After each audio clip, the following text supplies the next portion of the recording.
Okay, we want to turn soon. Yeah, let me just double check where we are. I think I know. Or we may have wanted to turn. Yeah, so you want to, you're going to turn left onto 309. Okay. Which would be the next intersection. And that'll take us back down to Ambler and out Butler. Okay. Now I know where we are. I can chop that out. Yep. I tell people the only time, I said I keep everything. I said the only thing that hits the editing room floor is my feet. Shotgun with Charlie.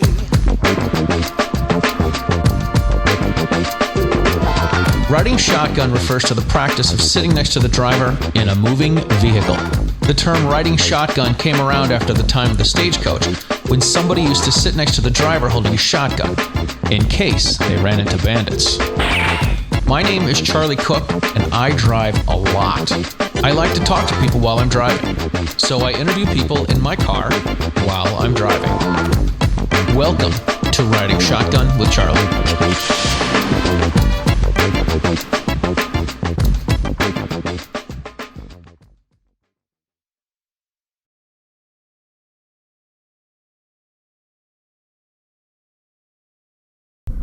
All right, before we start this episode of Riding Shotgun with Charlie, I want to say if you are new to the channel, please hit the subscribe and hit the notification bell so we have more subscribers, and that's all good for all things YouTube. And if you enjoy the show, please share it with some other people, because this is how we get the stagecoach across America. All right, welcome to this episode of Riding Shotgun with Charlie. Today we are in Ambler, Pennsylvania. I have no idea where Ambler, Pennsylvania is. Montgomery County. I have no idea where Montgomery County is. North of Philly somewhere. Now I know where we're talking. And I have with me Todd Ellis from the NRA Board of Directors. Good to see you, Charlie. Good to see you. Second time in a week. It is the second time in a week. I may have crashed a party at the NRA annual meetings, and we get to talking, and you wanted to know when the episode with Nayara Andrejczyk is going to come out. Yeah. And it's going to be out by now. She is episode 171, and it's coming out on the second Tuesday in May of 2023. So. Yeah, she's terrific. She was a student, and she's actually sold me a few guns at her gun store job too. Yes, she works at Tanner Sporting Goods, and I don't remember the town it's in. Jameson, Pennsylvania. Yeah, so it's not too far either. No. So here's how I ended up meeting her. She came. She's not originally from Brazil. She's from. She is originally from Brazil, but she moved to Massachusetts, and she was at an event that the Gun Owners Action League put on. Correct. And she sat behind me, and somebody sent me a picture making a face behind me, and they said, "You're not paying attention to your situational awareness." And I sent a selfie where I was surrounded by women. I said, "I think I am." Well, the funny thing is she asked me, who can I talk to in Massachusetts about working with women? I said, you got to get a hold of my buddy Jim Wallace. Yes. Jim Wallace is the man. And she did. And Jim's like, where did you find her? So she's a ball of energy. She was from Worcester. Where did you find her? Exactly. It all worked out very, very well. Yeah, she's great. So she, when I came down here to film a couple of other shows, and I had some plans today fall through. So we're like, who else can we get? Who's that other guy? Right. Who's that guy I talked to at that party? Right, exactly.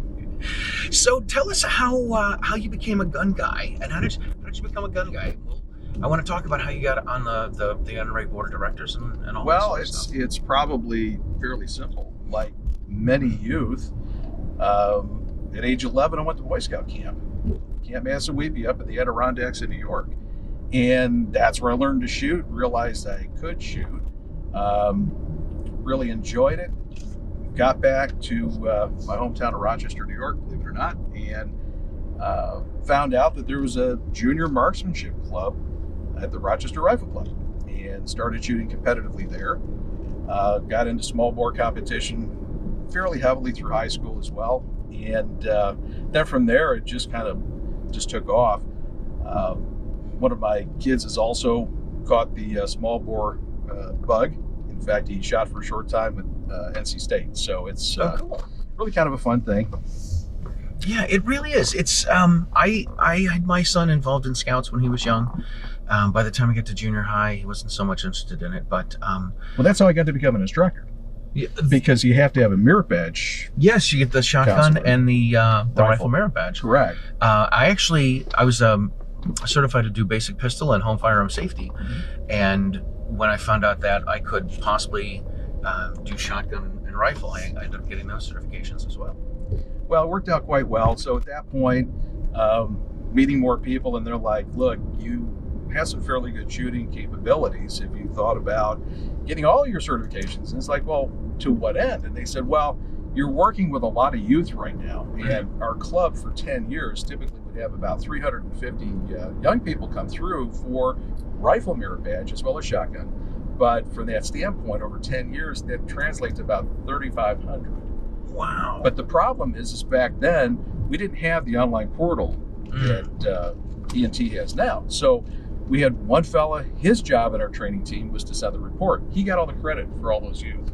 Oh my gosh. So eventually through scouting, we really needed a training counselor. So I said, look, I'll do it. I think I've got quite a few folks that I've taught and have worked with. I think I'll qualify. Got on the phone with HQ and they said, qualify? Holy crap, there's a lot of people here. And then I told them about the 3,500 I didn't have credit for.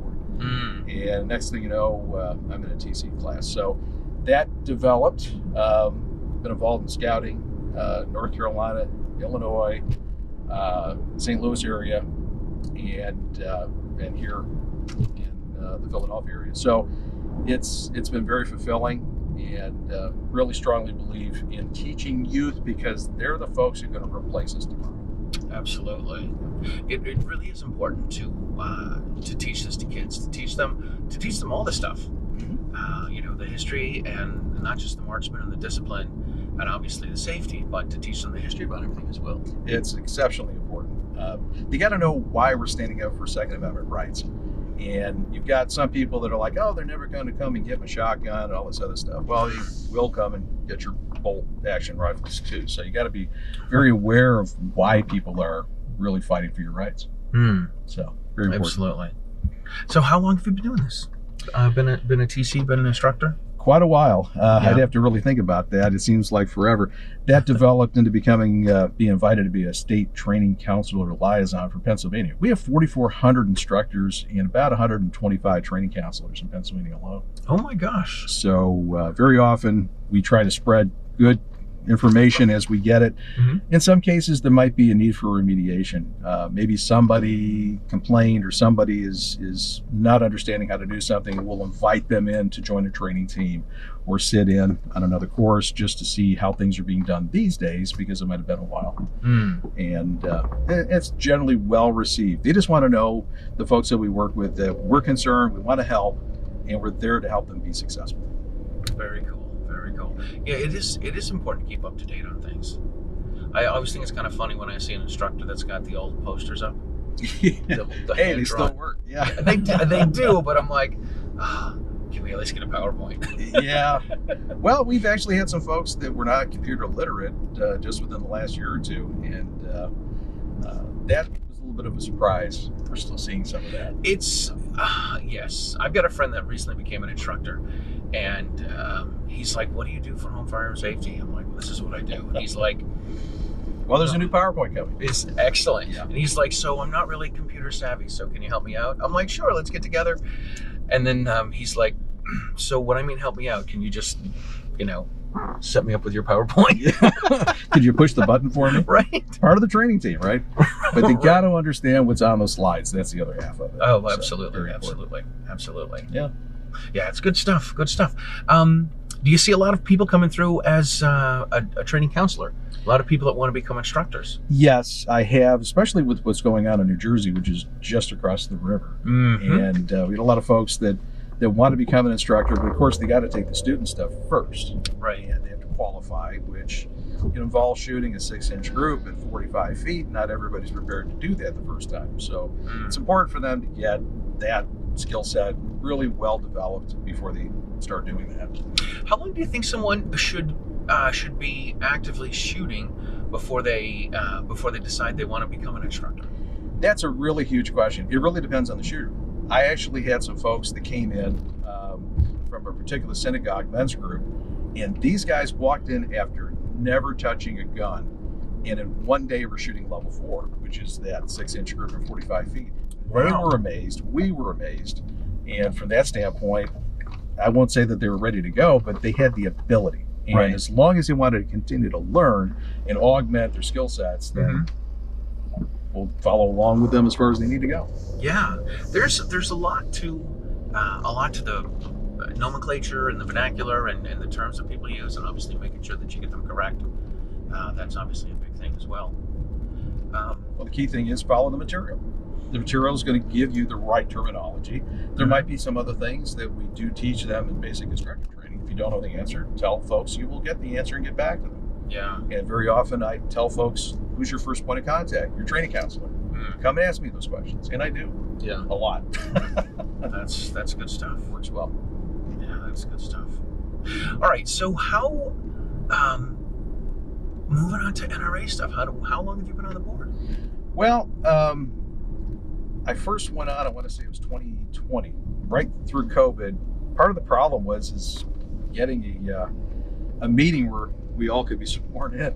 We wound up down in Arizona. It was the only state that really would allow people to assemble. That was hard. It was really difficult. Won a 2-year term. Then went in a second time. Well, it was an unfilled term. That had to be filled. And so how does somebody become a candidate?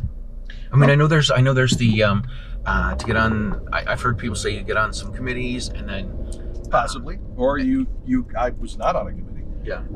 I was asked by another board member. This particular board member said, "You know about this stuff that you're complaining to me about. Why don't you run for the board and spend 2 hours convincing me this is what you need to do?" Yeah. And at the end, I finally said, "Okay, I'll do it." If you are not nominated by the nominating committee, you have to go through a petition process, which is based on a certain percentage of everybody that voted in the last election. Frankly, we'd love to see more people vote. They get the ballot, they don't vote. So that's kind of puzzling. One of the issues that then folks have to do is get those signatures. And everybody thinks that they're a 5-year member or a lifetime member and can sign those petitions and they can vote. And it turns out that they bought a 1-year membership 20 years ago. And so we have to convince them, you're not a life member. I'm very sorry. Wouldn't You might have intended that, but you're not.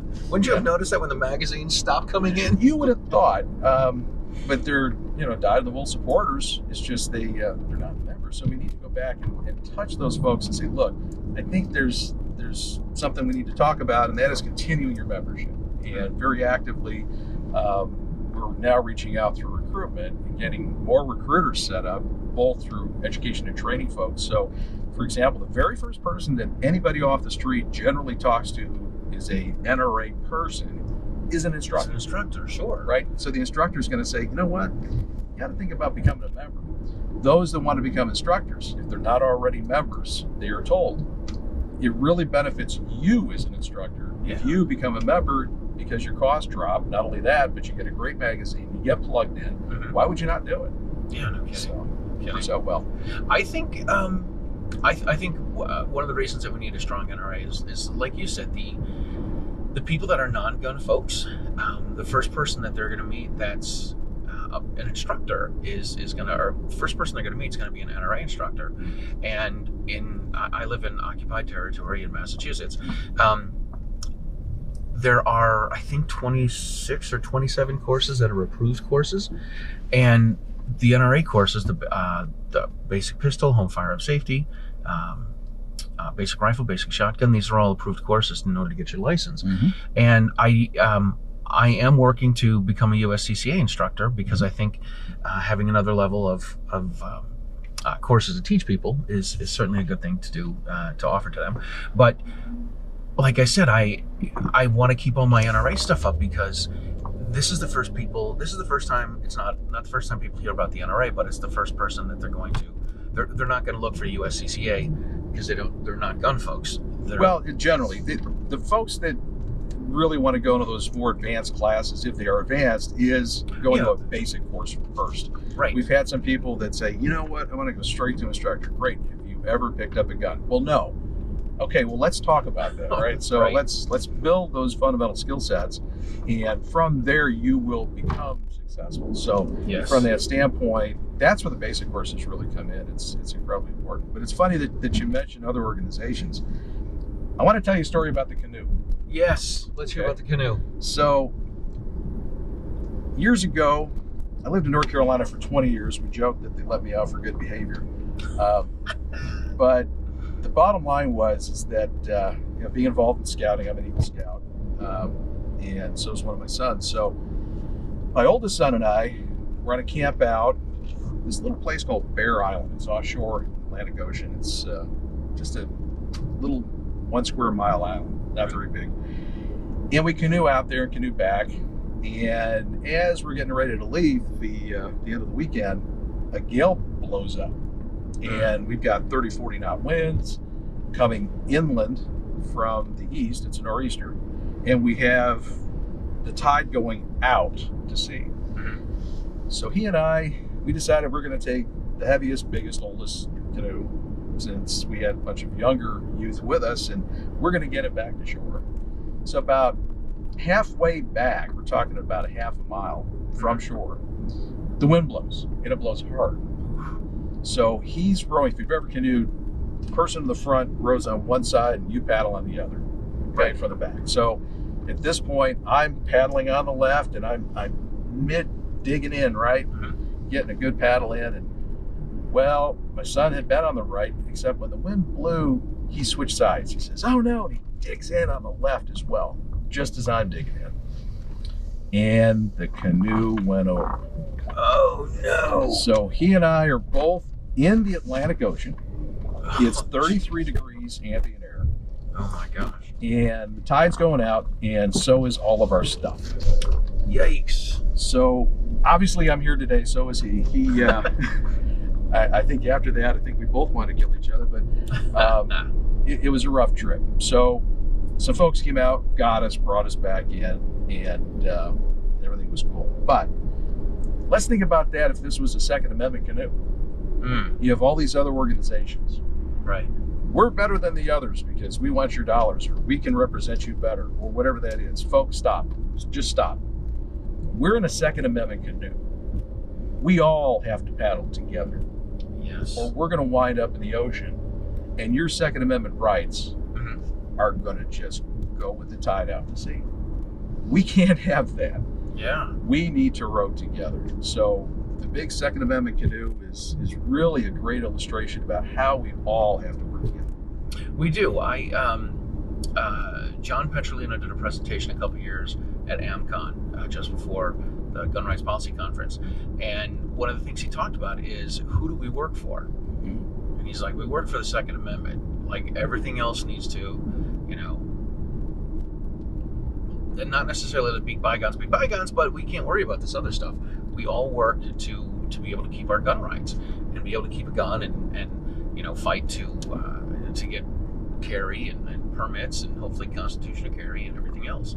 But that's who we're supposed to work for. Well, if you're in the Super Bowl, are you worried about somebody else who may have eaten your hamburger the night before? No, you're trying to go down to the far end. Exactly. Right? Exactly. So that's why we've got to pull together, and really, others on the other side would love for us to bicker and divide ourselves. Oh my gosh, yeah. It's very effective, unfortunately. If we're fighting with ourselves, then we can't fight them. Right. Yeah, then we're spending our energy. Divide and conquer. Absolutely. So one of the things that's important to me to have a strong NRA is because the people that are non-gun folks, which way do we go here? Do we stay on this? Yep, straight ahead. Okay. The people that are non-gun folks only know about the NRA, and that's the gun group that they want to go after. So I firmly believe we need a big and a strong NRA so that they can essentially take the arrows and then from the anti-gun folks, and then the GOA, SAF, and FPC, and all the other state groups. They're the ones that can get get work done underneath that. So we're, not the NRA doesn't do things, of course, but they're the ones that take the heat for everything. And everyone, I had somebody say to me at one point, he was my college roommate, and I went to school to study music, and you know, I found out he was a little more conservative in his political views, but and I found out he shot shotgun once in a while, and so he sees what I'm doing. We haven't talked to each other in years. He sees what I'm doing. He's like, dude, this show is really cool. I love what you're doing with the NRA, and I'm like, yeah, I'm not doing it for the NRA, man. I'm doing it. Well, one, I'm doing it for me, and the NRA's not, you know, they're not for the Second Amendment. Yes, it is for the Second Amendment. I am working for the Second Amendment. Right. So yeah, it's and we do this as volunteers. You know, others have jobs where, you know, this becomes a revenue stream for them. Mhm. Not for me. I don't get paid. In fact, people were talking about, man, those NRA board members, they get all these perks. They're making money. Whoa, time out. Where are those perks? Right. I'm very curious to find them, because it has cost me thousands of dollars to be on the board of directors. And by the way, I go to a lot of Friends dinners, Friends of the NRA. Oh yeah. Right, which is our 501c3 through the foundation. Yep. And that provides grants to people like Scouting, Mhm. Women on Target, and other educational groups, and Eagle, etc. That funding is really, really important to the Second Amendment. Mm. So last year, I think I did 11 dinners.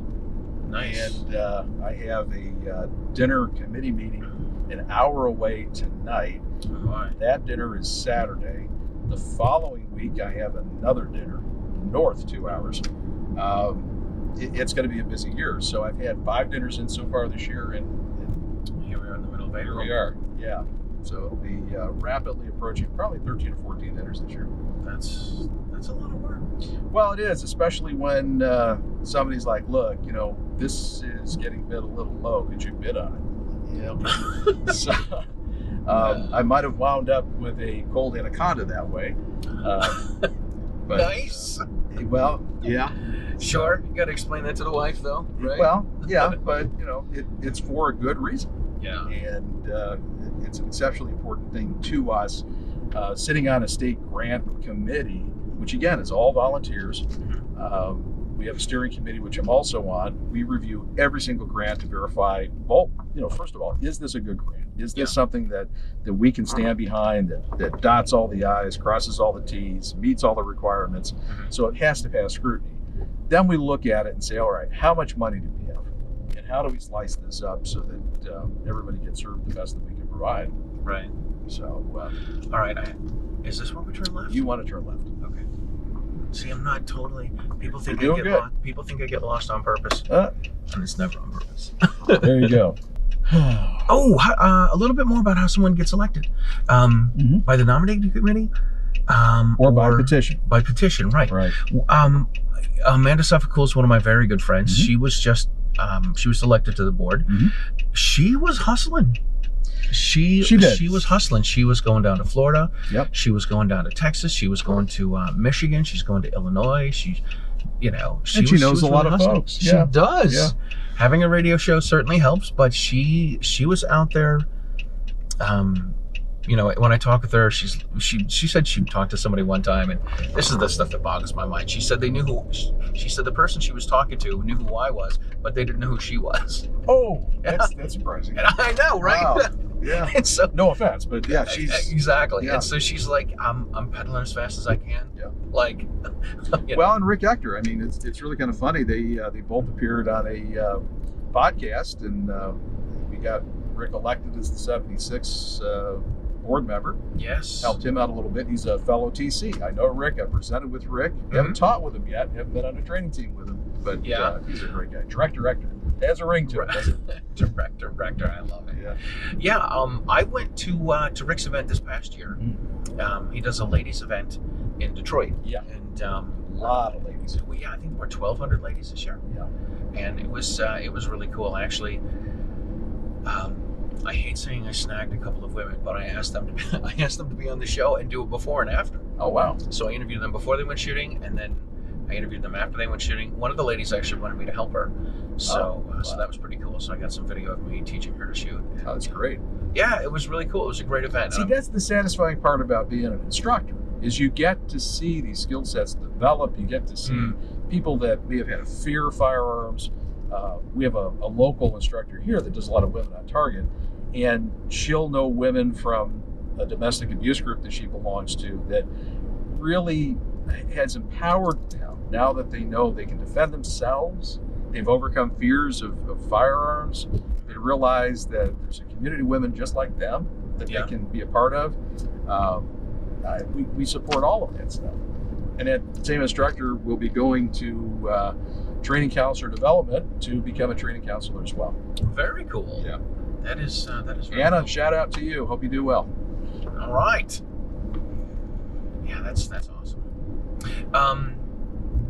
Yeah, so this isn't my return, is it? No, I don't think so. Nope. I think it was a weird intersection. Yes. I saw this. So at this party that I crashed, Willis Lee came up to me and he's like, "Hey, you should go around and mark the room." I'm like, "What do you mean?" He's like, "Go around and talk to people." Yep. I'm like, okay. And then Anthony Calandra's like, "These are the people you want to talk to, and these are the people you want to get on your show." So it felt like an incredible endorsement to be like, have Anthony take me around. Anthony's a great guy. These are the people to He's talk to. hilarious. Oh my gosh, he's awesome. Yeah. So then I read this article by John Richardson, and he said due to the low number of people that voted, he said it's only 378. I think it's only 378 signatures that someone's going to need. I'm not even sure myself. Yeah. Yeah, haven't read all on that particular aspect, but it's a particular number that's something that gets put together. I would say that you can run. The question is can you be effective? People don't realize how much time you have to put into this. Right. Why do you want to be on the board? That's often a question that people ought to ask people that are running for the board. Yeah. Director found that out. He was out there talking to people as they walked by, and they would ask him, "Why are you running for the board? What do you think you can do? What do you bring? What is your value?"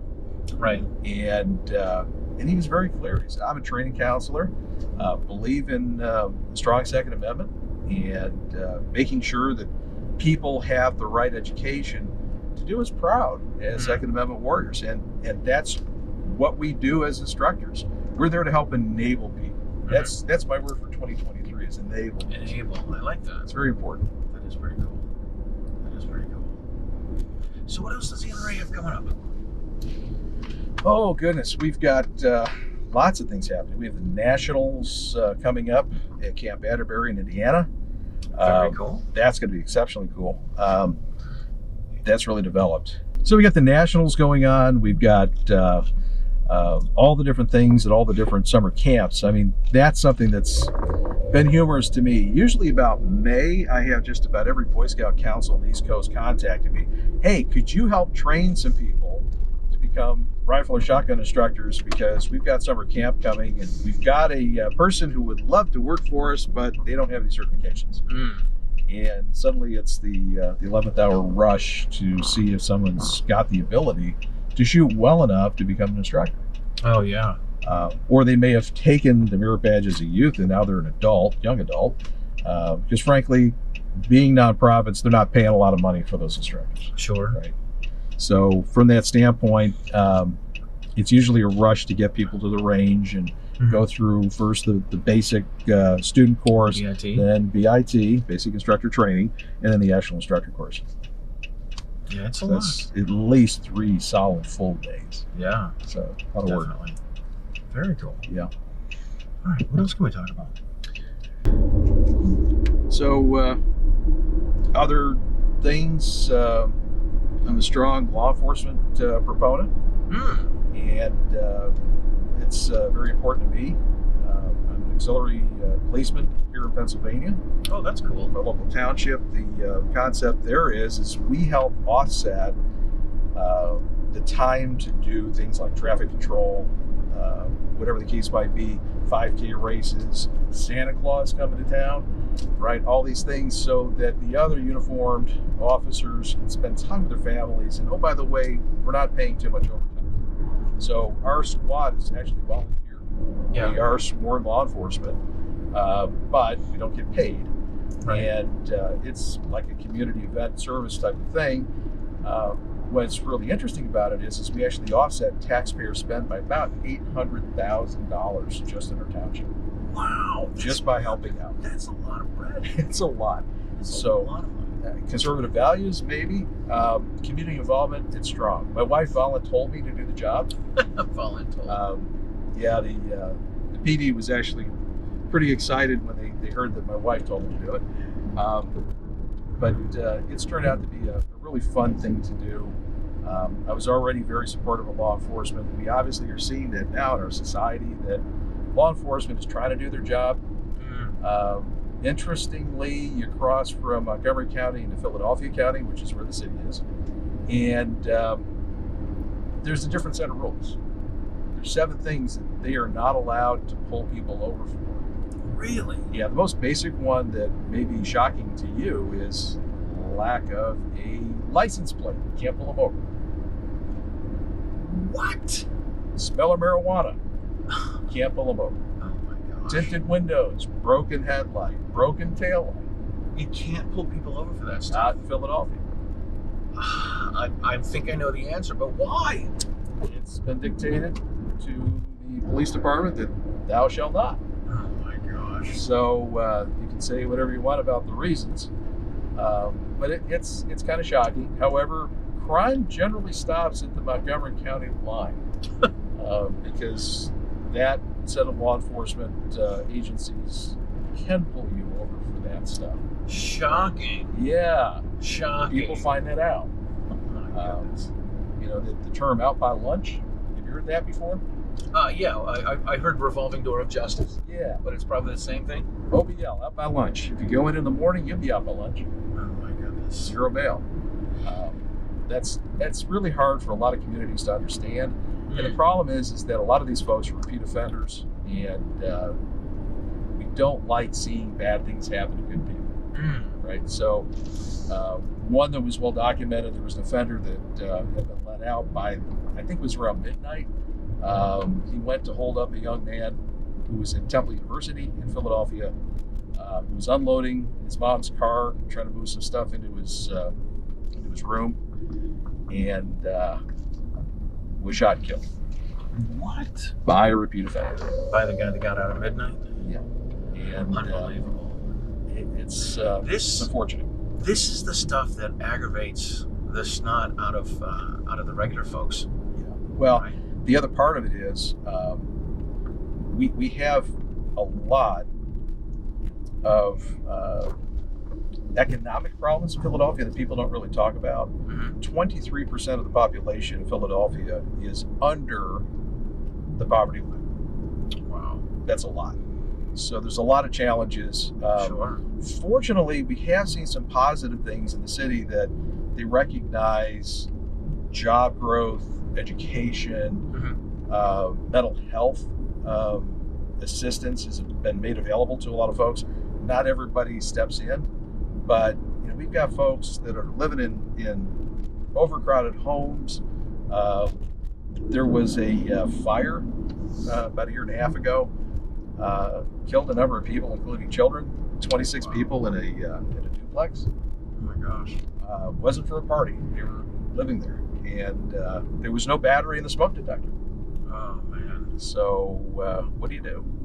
So there's a lot of challenges like that, and especially when we had some of the rioting going on in Philadelphia, we've seen a number of things happen in the city. For example, Wawa, which is a chain of gas stations with food and so on. Supposedly they have better coffee than Dunkin' Donuts. Yeah, well, I think I'm out on that one. Yeah, I think I still go to Dunkin'. I'm looking at it. 2 Dunkins right now. Right. But I think the bigger issue is how do we move this forward, right? How do we start helping people help themselves?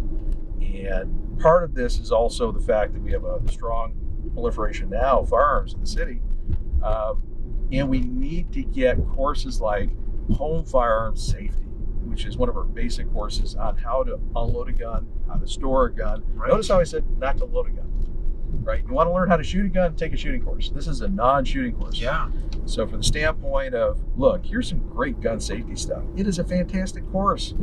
And I would love to meet more home firearms safety instructors who can go out there and help make sure that somebody who didn't have the extra $54 to get a portable safe, knows that they really should go back out and get one now.